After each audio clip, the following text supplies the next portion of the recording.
ជំរាបសួរបងប្អូនទាំងអស់គ្នា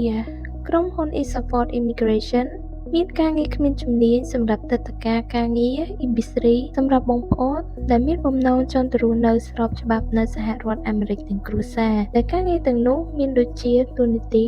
Screw Member ដែលបងប្អូននឹងតម្រូវឲ្យទៅធ្វើការជាមួយនយោជក Hardy និង McDonald ដែលជានយោជកខាង Fast Food និងតួនាទីអ្នករត់តុ អ្នកលាងចាន ជំនួយការក្នុងផ្ទះបាយ អ្នករៀបចំការចេញម្ហូប អ្នករៀបចំម្ហូប ជំនួយការចម្អិន ដែលតម្រូវឲ្យធ្វើការជាមួយនឹងនយោជកនៅក្នុងភោជនីយដ្ឋាន និងការងារសំណង់ជាដើម ដែលមាននៅក្នុងរដ្ឋ Georgia, Mississippi, South Carolina,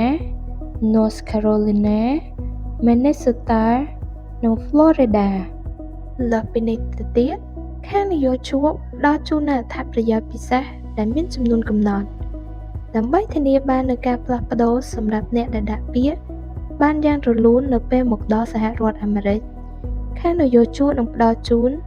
កន្លែងស្នាក់នៅដែលឥតគិតថ្លៃរយៈពេល15ថ្ងៃកាតឥណទានសម្រាប់ធ្វើដំណើរតាម Uber ចំនួន$200ការទៅទទួលពីប្រលានយន្តហោះដែលឥតគិតថ្លៃ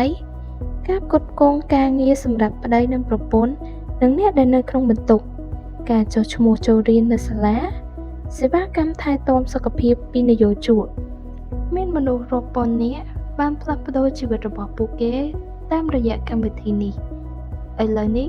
ដល់វេនរបស់អ្នកហើយកុំឲ្យឱកាសនេះកន្លងផុតទៅឲ្យសោះ Start your immigration journey today with eSupport Immigration and make your immigration dream a reality.